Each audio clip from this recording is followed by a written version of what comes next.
Forget about Black Friday deals. It's Freaky Friday time, and we are going to crush some predictions for the game. Yes, we've almost made it to the end of the week. 1 day away. This is the podcast daily. It's Freaky Friday. They're bold predictions. It's Bill Landis, Jeremy Birmingham, and I am Austin Ward. We got to have to keep working back to front. People like that. We're going to start with score predictions and then explain how we're going to get there. Bill, you've given your score already. Berm, you have given yours. I think we've talked about it plenty, starting with rivalry kickoff, but let's just get that out of the way right off the bat. I think we all expect an Ohio State win. They're 3-touchdown favorites. Bill? I am expecting an Ohio State win. I'm just double checking. I have to remain consistent with my score picks. No, you don't. I talk too much. My score prediction is 38-13. I'm envisioning a very similar game to what we saw last week against Indiana.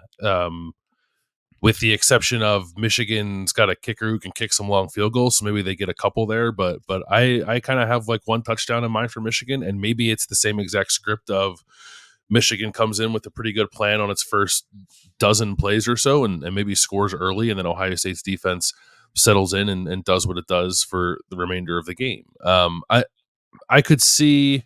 I just don't know like what Michigan could bring to the table, or like what it could muster offensively that it hasn't shown already that would give Ohio State's defense like serious problems throughout the game.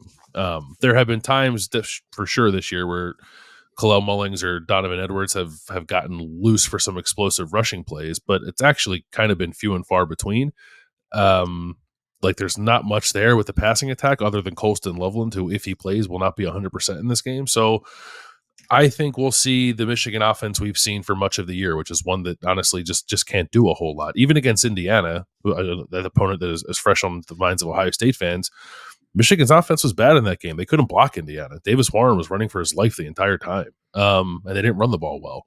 So, why can't Ohio State's defense do the exact same thing and perhaps even something more effective against this Michigan defense or Michigan offense? Excuse me. So, I think that side of the ball really, really holds its own, and then it's just about how well can you block Mason Graham and Kenneth Grant and Josiah Stewart and Derek Moore and give Will Howard in this passing attack time to make plays down the field. And I think they'll have enough of it. I could see it being a little bit of a struggle to run the ball maybe for Ohio State in this game because that front is so good. I want to give them the proper respect, but Ohio State finds a way usually to crack it, even against good defenses. And I think it will in this game, even if it might be a little slow going early on. So I'm 38-13 Buckeyes.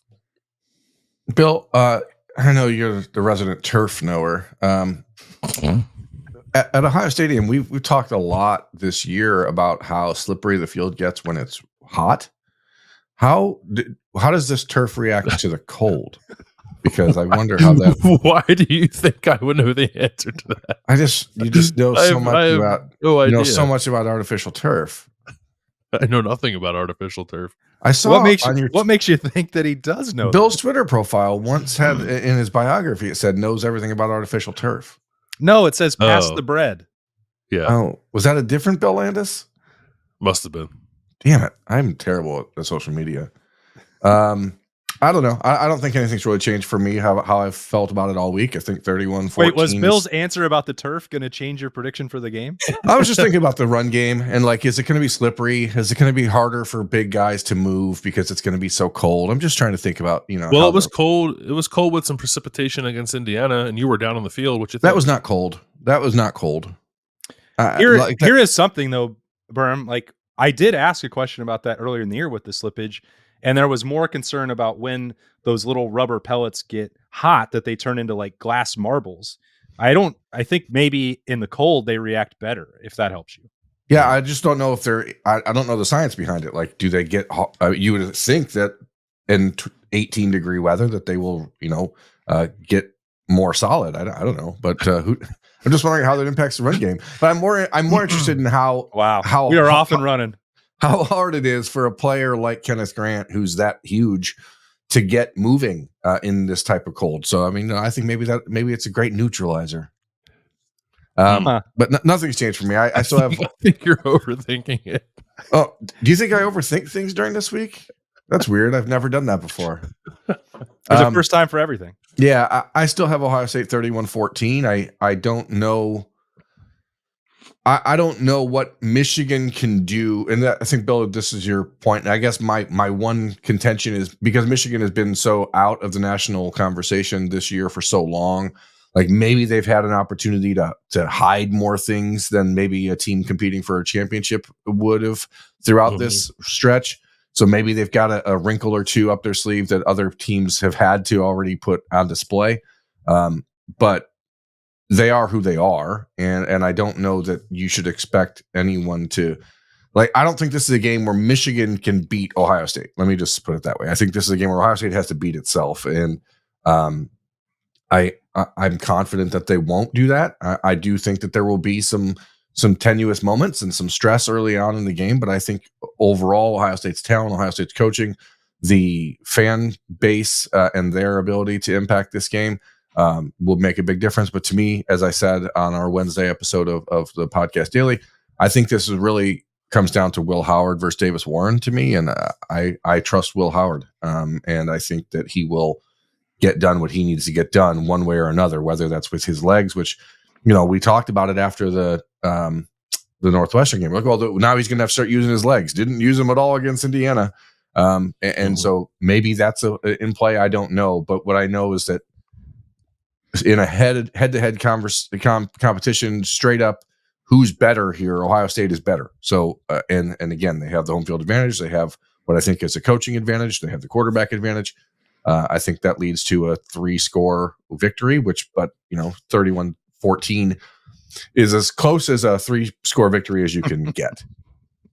So I'm staying there. It would be wild if Sharon Moore spent 11 weeks hiding a competent passing attack just to spring it on Ohio State.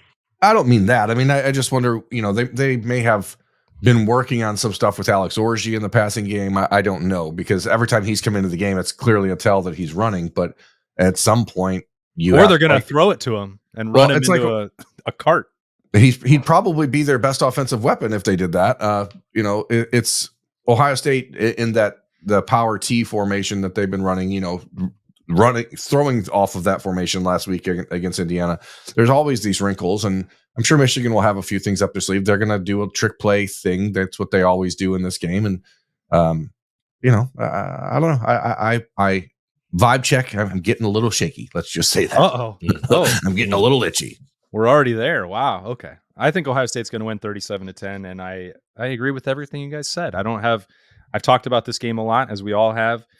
We can drill down on those finer details starting right now. Some bold predictions. Bill, kick us off. Yeah, so my consistent thing this week has been I just think they're going to throw the ball on Michigan. So I have a very specific stat line for Jeremiah Smith. Ooh. It is 5 receptions for 166 yards and 3 touchdowns, which is combining what Chris Olave did as a freshman against Michigan with what Garrett Wilson did as a freshman. Oh my, you tricky devil.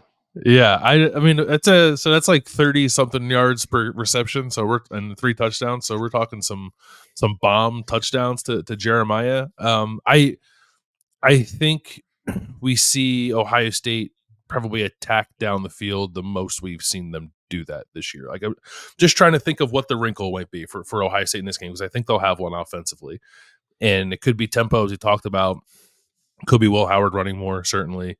I think it'll be like really going down the field against this, what I think is a pretty suspect Michigan secondary, especially without Will Johnson. And Jeremiah has had, moments when he's been targeted down the field that have looked awesome. Some where maybe he's messed up a route, somewhere maybe the throw has not been exactly what it needs to be. I think it all gets synced up in this game. So we're going to have 3 long passing touchdowns to Jeremiah, and he will match the output of Olave and Wilson against Michigan. Wow. There's been one constant when they've thrown the ball deep to him, and that's that, with the exception of one play against Marshall, when he didn't run the right route or ran it too close to the sideline, he's been wide open. That's sort of that's a good constant. Yeah. That's sort of the constant. So I think that works.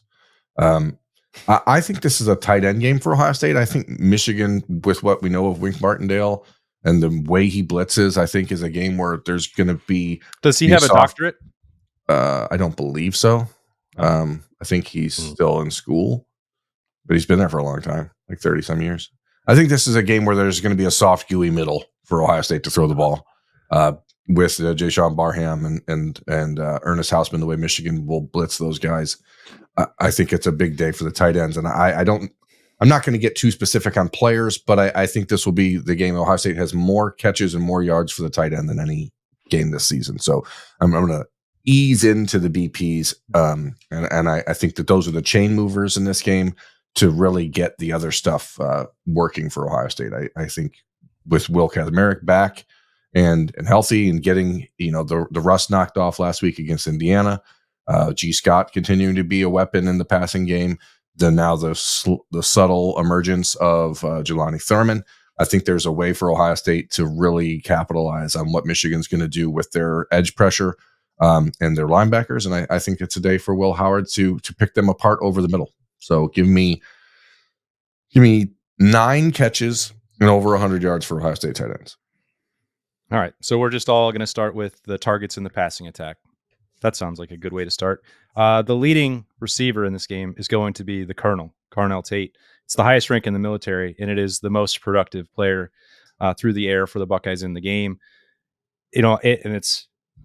I think that he would be a Biletnikoff finalist. Well, I don't know. Can't trust these voters. If he played on any other team in the country, he is so good. I have a healthy appreciation for what he's doing. And Jeremiah Smith, obviously extremely good. Emeka Egbuka going to have some wrinkles. I think Ohio State will get him heavily involved for his last version of the game, looking to win that gold pants and spill some blood. But teams have to focus so much on taking them away that Carnell Tate is just going to feast and eat them alive elsewhere. Giving him one-on-one matchups is just no way to try and defend Ohio State. So he is going to finish with 8 catches, 155 yards, and 2 touchdowns in this game for Ohio State. Big one for the Colonel. Big day for the Colonel. Now, I know Emeka Egbuka said that he was ready to spill some blood this week. Do you think he's actually wanting to? I think he wants to. Yeah. Oh, yeah. I think he's willing to make that sacrifice and wants to make that sacrifice to prove how important it is to him and to show his brothers that they are bonded by blood. And it's not just a metaphor. It's literal. I think he might blade. I think he wants to get a little color and he might do it to himself. Oh my goodness. Can't be blading in the Michigan game. Why not? Was that the first version in 2012 that I covered, or was it yeah, it was 12, right? Firm, like Mike Vrabel headbutting the whiteboard and coming out with his forehead all gashed up. I think you got to set the tone even in the locker room. Yeah. Bold prediction. Emeka's going to blade. Did you guys see the Manning cast with Mike Vrabel earlier this week, where he talked about his running into Urban Meyer on the sideline and Meyer saying, "Who are you?" and Mike saying, "I worked for you for 2 years." There's no way that's true, right? There's no way. That's what I'm trying to get at. Like, I think there is a chance it's true. No, come on. Who are you? You don't think there's at least like a 5% chance it's accurate? No, Come on, Berm. Now, when it happened to you in Urban Meyer, I believe that. Yeah, I mean, because we worked alongside Urban for how many things, and the last time I saw him, he had no idea who I was. But there's no way with Mike Vrabel. I mean, these guys were in close quarters together for 2 full years, face to face. Some would say too close. Sometimes extremely close and extremely personal. There's no way that you forget that. I don't know how you could. I once heard Mike Vrabel raise his voice towards me, and I'll never forget it for the rest of my life. So, why did he do that? That's a story for another day. What did you do to piss off Mike Vrabel? He wasn't pissed off. It was just like coaching. I was at the Sound Mind, Sound Body camp, but I think it was before the 2012 season. It might have been before 2013. I can't remember. But he was like, yeah, you can tag along and watch how he coaches people. And I was so they broke off and had like position meetings, and Mike Vrabel was on the chalkboard, and I was supposed to participate like the campers in there. And I had no idea what the answer was because I'm not a like Division I football prospect. Certified ball knower. That That's why I've spent the last 13 years trying to become a certified ball knower, so that if this ever happens again and Mike Vrabel asks me a question, that I can answer it. And I failed. And he let me know that if I was going to be participating, I needed to actually, contribute. And I didn't. You're not a CBK. Well, not then. I was just learning. And I'm still not. I'm just trying my best every single day. But there's no way that someone who has ever heard Mike Vrabel yell could forget it, including Urban Meyer. And that's all I got to say about that. Okay, Bill. What's your BP number dose? Number dose? I have a numero dose. I have a numero 2. Numero 2. I have a tight end related one as well. I'm going to save it for my last one. Davis Warren, the Michigan quarterback, was briefly not the Michigan quarterback because he threw 6 interceptions in his first 3 starts. Since being reinserted as a starting quarterback, he's only thrown 1 pick. It was last week against Northwestern. He's done a much better job of protecting the football. Not this week. He's going to throw 2 interceptions. I think it's about time that Caleb Downs gets a pick. He's just done basically everything else you can do on the football field for Ohio State this year, except get an interception. I think he's going to have a pick 6. And then I think Jordan Hancock will also have an interception for Ohio State. So two takeaways for the Buckeye secondary, one of them returned for a touchdown by the best college football player in all of America, Caleb Downs. Ooh, okay. I had a Jordan Hancock interception in this game on my board as well. But I also think it's the first one for Sonny Styles coming this week. And so if I want to just get into that, I think there will be 2 Ohio State defensive plays, interceptions, and I think that it's Sonny and Jordan, because other than throwing the ball to Colston Loveland, who will be, we expect, at least somewhat dinged up, I don't know who Michigan's going to throw the ball to. So they're going to try to force it to Loveland, and that's a lot of those little stick routes and stuff like that. And I think Sonny and Jordan are both prime candidates to jump one of those and take it maybe back to the house, but I'm not going to BP that. I am going to say that Ohio State is so scared to make a bold prediction this week. He's just going to keep throwing out general ones. It's actually that's true. Welcome back to predictions. Welcome back. I expect that we will see the continued ascent of Jack Sawyer as we head into the playoff. That's sort of the timeline for him a year ago where things really clicked. And something about that sack that he had on Saturday on the stunt when he had Curtis Rourke right in front of him and he actually sacked him felt so, I imagine, just liberating and incredibly important for Jack, because he's been so close in that situation so many times this year. I think he's going to have 2.5 sacks this week against Michigan. I don't know if Ohio State's going to out-sack them or not as a team. I think we'll probably see like 3 or 4 from each team. But I think Jack Sawyer is a guy that is in line for a big game. Final game at home final game, regular season at home game, at least for him, for the Columbus kid. He has talked so much about this game for the last couple of years and what it means to him. I just think he's going to have a big day and be a difference maker for Ohio State. So give me 2.5 Jack Sawyer sacks and a total of 6 tackles for Jack. Curtis Rourke saw his life flash before his eyes when Jack Sawyer came clean up the middle there. He wanted no part of trying to elude the tackle, try to make a play outside the pocket. He also had nowhere to go because Ty Hamilton was on one side and Sonny Styles was on the other, and Jack Sawyer just folded him in half. That was a huge play for Ohio State there, and I think you're right, Brim. We're going to see some of that on Saturday. Bill, you were doing some research in the press box on Saturday that really resonated with me. How many tackles did Cody Simon have against Oregon? 10. How many tackles did Cody Simon have against Penn State? 10. How many tackles did Cody Simon have against Indiana? 10. 10. Okay. Seems pretty good. There might be a trend in Ohio State's biggest games that Cody Simon is going to show up and make a lot of plays. He's going to top that 10. And he's going to have 14 tackles against Michigan.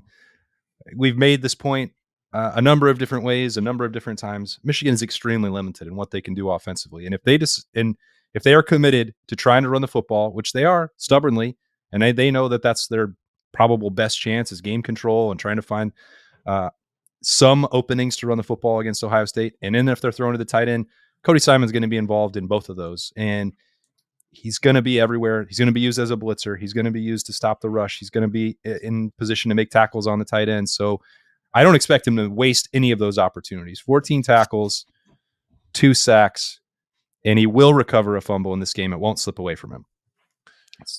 So that is bold prediction number 2. Have you ever seen a fumble that seemed so easily recovered that wasn't as the one last week? It was crazy. I'm like, how does he not recover that ball? Like, he landed on it and then it disappeared. Well, I think that those pigskin can get a little slippery, and he's learned a lesson, and he'll take care of that on Saturday and get that fumble recovery. That is bold prediction number 2. 2 predictions out of the way. You know what time it is on a Freaky Friday. It is a Future Fans Friday. Now, Future Fans guest predictor Liberty is here. She's been crushing these predictions in the second half of the season as she's been learning all about the game. Thanks to Future Fans. She's got the football box. We've done it together. She's learning the rules. She's loving the game. She's ready for the game on Saturday. But before we get to that, we're one day away. It is Black Friday. You can get 25% off at futurefans.com/OSU. That's right. That's a pretty good deal. All the way through Cyber Monday. 25% off if you miss out on that. All the way through December 13th. If you use the code Buckeye, you can get 10% off. It's an awesome gift. It's an awesome experience. They've also got some new stuff in the store. Liberty, what do we have here? A little t-shirt action. I know cursive, but only a few letters. OHIO. All right. You can get those at futurefans.com/OSU as well. It's a couple different options there. A perfect way to get ready for the rivalry, which is Saturday at noon. Are you pumped? Yeah. Oh, okay. What do you got cooked up for your bold predictions this week? I think the number 2s are each going to get 1 prediction. Ooh, 2 predictions for the number 2s. I think Emeka Abuka is going to get a touchdown, and then Caleb Downs going to get an interception. Okay, you love those number 2s. You've been wearing that number 2 jersey all year. It works on offense and defense. What could be better than that? Nothing. Nothing. That's right. Is Ohio State going to win? Yeah. All right, big rivalry coming up. Excited. This will probably be the most attention you've ever paid to an Ohio State-Michigan game. Buckeyes need to get a win. They've got a losing streak going on there. Do you know what the final score is going to be, or you just think a Buckeyes win? Just think a Buckeyes win. That's the safest way to make a prediction, but we're going to make Bill Landis nail something down more specific right now. Okay, here is my tight end prediction. So there is Jack Sawyer was asked about Connor Stallions on Tuesday, and he kind of brushed it off. He said, we don't talk about that anymore, which I thought was a fair way to handle it. There is a specific play that Ohio State would point to, I think, highlight the advantage that it thinks Michigan had with the whole Connor Stallions situation. And it was a tight end screen they tried to throw to Cade Stover in the 2022 game in Ohio Stadium. They're going to run that same play, and that's going to be Ohio State's final touchdown of this game. It's going to be a truly cathartic experience for the Buckeyes. And I have 38 total points for Ohio State. The final tally there will be a tight end screen, the exact same play. We'll call it. Which player should get it? We'll give it to Jelani. We'll give it to Jelani Thurman. He's going to catch it. And he's if they want some catharsis, they should throw it to G. Scott. Well, they tried to get it to Cade though, right, on that play? Yeah, but there was a little bit of a headbutting incident. Cade, that's true. Okay, that's a good point. All right, we'll flip it. G. Scott will catch that tight end screen. He will score a touchdown. It will be the final touchdown that Ohio State scores in that game. And Ryan Day might celebrate by acting like he's hitting a home run on the sideline. I love that. I do not envision that happening. I don't think he'll do the last part. Look at what you did to Berm. Yeah, you just broke. He just turned white as a ghost. You just broke my brain. All right, I've been relatively milquetoast for this episode, and it's time to turn it up some, as my guy, not Tracy Lawrence, Trace Atkins would say. Turn it up some. And we're going to talk not about honky tonk, badonkadonk, but we're going to talk about somebody other than Will Howard throwing a touchdown in this game, and his name is Brandon Inniss. Brandon Inniss is going to throw a touchdown pass in this game to Will Howard. And that is going to be the emphasis on the right syllable for Ohio State against Michigan. It is going to be Ohio State's final touchdown. We've seen them try this wide receiver pass with Emeka Abuka a few weeks ago. I think it goes down this week with Ennis in the backfield, because it will be enough of a change up to think that they wouldn't try it. Brandon Ennis played quarterback for multiple years at American Heritage High School, and he can throw the ball. Now maybe he doesn't throw it like Emeka Ibuka, who's a All-American level baseball player, but Brandon Ennis can do some things. And I think you put him out there, you let him feel like a decoy in the backfield, or a guy that you're running the little end around to, or the jet sweep, or whatever you want to call it. But touchdown pass from Brandon Ennis to Will Howard this week. That, my friends, is the boldest P of all the Ps. And if it hits, I will be king forever. That's true. You will be. You had a prediction that bold in the chamber, and you started off by saying, I don't know, the tight ends might catch some passes. That's right. That's what we call a crescendo, a word that Jack Sawyer learned on Tuesday. Yeah, that's good. I mean, he is still in college. It's an ongoing education. I don't think this is going to be an out-and-out blowout, but I do think that you Bill have is honest. 37-10 as your final score. How's that Yeah, not an out-and-out blowout?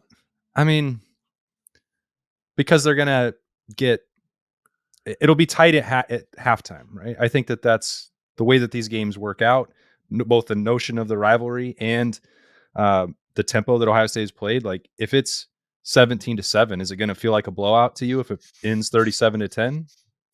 Maybe. I don't know. Yeah. It If won't Ohio to State's me. up 10 points, if Ohio State's up 10 points at halftime, that will feel like a blowout. Yeah, well, that's fair. Anyone can view it that way. I'm just meaning it'll be pretty competitive through the first half.